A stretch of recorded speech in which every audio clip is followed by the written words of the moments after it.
y expresiones. Estación Central. Continuamos. 5 de la tarde con 32 minutos, lo vamos a redondear, 32 minutos, estamos en Estación Central hablando del Día Internacional de las Personas con Discapacidad.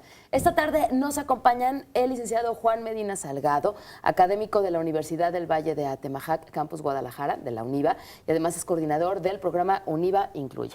También nos acompaña el doctor José Antonio Rojas Morales, director de la carrera en Fisioterapia y Rehabilitación de la Escuela de Medicina de la Universidad Autónoma de Guadalajara.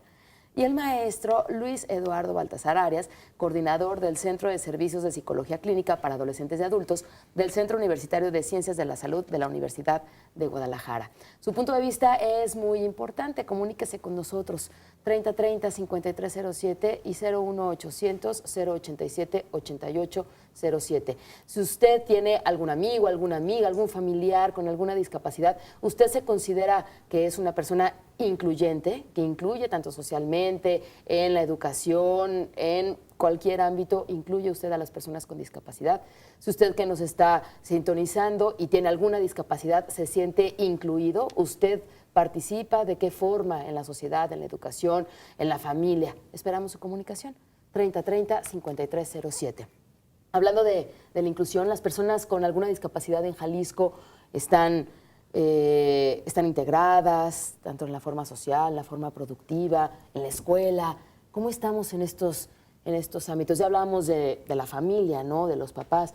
Y hablando en términos sociales, en Jalisco, ¿cómo está la inclusión con las personas con alguna discapacidad? Yo creo que, licenciado Juan, lógicamente falta mucho, pero es en la cuestión de que los profesionales no saben cómo incluirlos, ¿no? Si todos los profesionistas se prepararan en incluirlos, sería mucho más fácil, porque a lo mejor, no sé, un dentista, pues llega la persona sorda y le habla en señas, pues no lo puede incluir. Va una persona a querer buscar un trabajo, el de recursos humanos no sabe atenderlo si tiene discapacidad, entonces no le da el trabajo, pero siento que el gran problema es con el 85% de la población que no tiene la discapacidad y que no sabe cómo atenderlos. Y no es porque los quieran discriminar o porque no los quieran, simplemente es ignorancia de que platicábamos hace rato de un contador ni siquiera sabe cuáles son los estímulos fiscales que hay al contratar personas con discapacidad.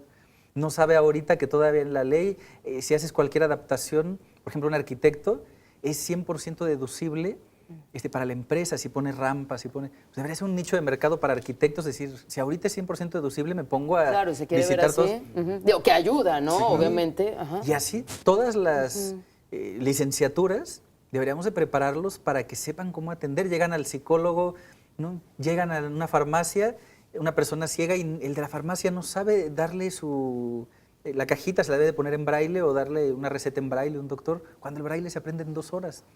Pero entonces necesitamos primero trabajar con el 85% de la población para que se preparara por lo menos de su área profesional y empezar, como decía, en casa, ¿no? Porque en casa ves a una mujer embarazada y si tú le preguntas ¿qué quieres, niño o niña?, lo primero que te va a contestar es lo que sea, pero que nazca bien. Bien drogadicto, bien burro, pero que nazca bien. No, la mamá debería decir, como nazca, pero que sea feliz. Y eso no me preocupa, porque para eso estoy yo. Entonces, si trabajáramos realmente en quitar la idea de que la discapacidad es malo, por eso yo siempre decía que es una característica, porque si nació con discapacidad hasta le lloran, pero que nazca con ojos azules y le aplauden. Cuando es una discapacidad, ausencia ahí de melanina, ¿no? Entonces, si nace el niño con discapacidad, quitar esas ideas de que es malo, que lo vemos en las telenovelas, un capítulo antes se le tiene que quitar la discapacidad a la protagonista, porque si no, no se puede casar. Y las personas con discapacidad sí se casan. Son igual de infelices que todos los que se casan.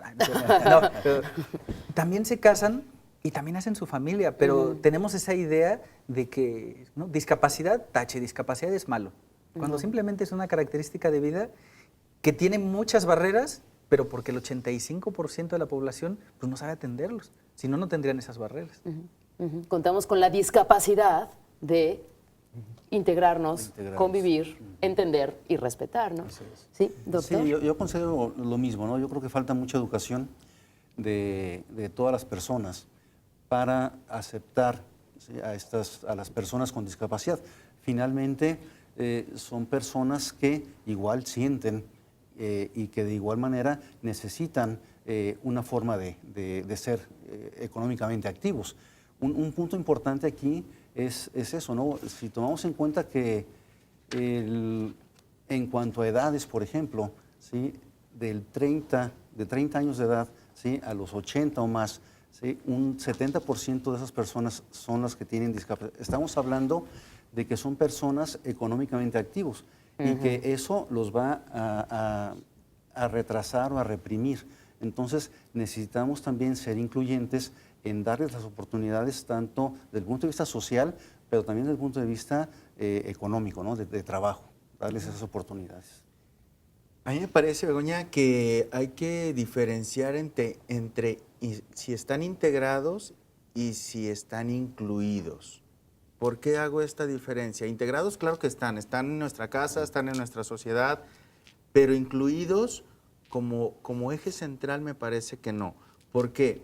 Porque muchos de ellos, si bien es cierto, contribuyen a la economía y son económicamente activos, tienen que hacerlo desde otras plataformas, muchas veces desde lo no formal, pero ellos tienen que salir adelante y tienen que sacar adelante muchas veces a su familia. Efectivamente hay muchas personas que no saben de estos estímulos fiscales, pero también muchas empresas que tampoco lo saben, a pesar de que tienen bajo su mando al potencial económico para decirles, a ver, ¿qué está pasando?, ¿no? Hace tiempo veíamos cómo algunas empresas dijeron, vamos a integrar, vamos a hacer empresas incluyentes y les vamos a integrar personas con discapacidad. En ese entonces, hace unos 10 años, te puedo decir, eran personas con discapacidad neuromusculoesquelética, ¿no? Para desplazarse. Y les vamos a pagar 3 salarios mínimos. Pues sí, pero ¿y cómo le hacían para llegar a los trabajos? El transporte no está adaptado. A pesar de todo, no tenemos un transporte adaptado y entonces estas personas tenían que pagar taxi. Y entonces en el transporte para ir a trabajar y para regresar a su casa, se les iba el salario que les estaban pagando. Entonces estaban trabajando para poder ir a trabajar. Esto es algo que no es adecuado, por supuesto, que están integrados, sí, que están incluidos, pues solamente de manera parcial, me parece. Además, otras de las personas, y lo podemos ver muchas veces, por eso mencionaba yo lo de la discriminación, son discriminadas a veces en su propia casa, en la escuela, en el trabajo, en lo deportivo, en lo cultural, en lo recreativo. Podemos ver muchos, te podría decir que hace apenas 7 años u 8 años, por muchos esfuerzos que hicimos, en el Estadio Jalisco realizaron una adecuación para un sector de la población con silla de ruedas. Ya es un avance. Sí, pero ¿dónde están las personas que no ven, sordos, etcétera? Claro. Y no nos damos cuenta de esto. En los teatros muchas veces no sucede esto. En los cines también apenas hace unos 5 o 7 años empezaron a hacer esto. El Teatro Diana y el Telmex también tienen un área, ¿cierto? Perdón, doctor, por favor. Otra cosa también importante es, la persona con discapacidad tiene su trabajo.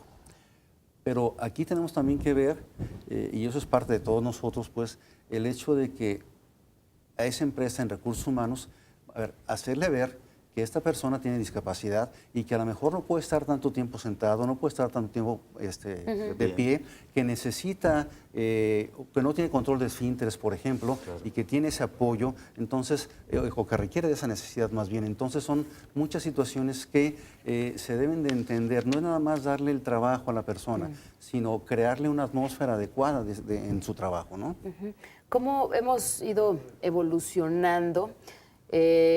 Muy penoso, digo, especialistas hace X número de siglos que consideraban que las características o discapacidades de una persona ya venían desde el óvulo de la madre, ¿no? Desde el espermatozoide. Hay teorías que dicen esto. Luego, cómo personas con alguna discapacidad eran exhibidas en circos, ¿no? Fenómenos, etcétera. Y se han ido quitando. Le ha costado mucho a la sociedad quitar todos estos estigmas, todas estas cosas. ¿Cómo vamos avanzando y cuándo llegará ese día, estamos lejanos, de que podamos estar incluidos todos? ¿Por qué? Porque, y hablo a nivel mundial, cuando son los Juegos Olímpicos, no, bueno, es la transmisión por todos lados y la gente está muy contenta y las ve y todo. E inmediatamente son los Juegos, ya sean los Paralímpicos, etc. ¿Quién los transmite? ¿Quién los ve? Etcétera. Y hablo a nivel mundial, ¿no? No solamente centrándolo en México, hablo a nivel mundial. ¿Qué tanto nos va a seguir costando a la sociedad poder tener esta inclusión, como comentabas tú? Digo, tomando el término y la palabra adecuada, ¿no? A mí me parece que nos va a seguir costando mientras no fomentemos esta educación desde la familia, desde la escuela, que haya programas educativos desde el kinder, desde la primaria, donde se vaya formando al alumno en esta inclusión para los demás. En muchas ocasiones se habla de tolerancia, Begoña, y la tolerancia es, pues siéntate aquí, no me gusta que estés, pero te tolero. Pero voy a aguantar. Ajá. Sí, Y eso no es la se trata de tolerancia. eso, No ¿no? se trata de tolerar a la persona con discapacidad, sino de respetarla, de conocerla. Muchas personas no saben que tienen una discapacidad ellos mismos. Muchas veces podemos hablar, en esto de los deportistas que hablas, ¿cuántas ocasiones un esguince nos provoca una discapacidad temporal? Sí. ¿Cuántas personas, sin ser deportistas, va caminando, se dobla el tobillo, se cae, tiene un accidente vascular y tiene una discapacidad por lo menos temporal, digamos 2, 3 semanas, y nosotros en nuestra propia casa no tenemos muchas veces las adaptaciones? Pensemos en nuestros baños. Son lo suficientemente amplios por si en algún momento determinado yo tuviera un accidente, me quebrara la cadera y tengo que andar en silla de ruedas, o cómo lo voy a hacer para subir a mi habitación, cómo están las escaleras. No pensamos en ello, no nos pensamos con una discapacidad, por lo que decía Juan. Discapacidad está habituado como malo, deficiente, maligno, y esto debemos de irlo atacando. A lo mejor nosotros lo hacemos desde la universidad, pero ¿y todo lo de abajo? Nos falta mucho. Vamos a nuestro último corte. De regreso seguimos hablando de personas con discapacidad y también adentrarnos a la atención integral. 3030-5307 y 01800-087-8807. Nos acompañan esta tarde los académicos. Vamos a nuestro corte. Confluencia de ideas y expresiones. Estación Central. Regresamos.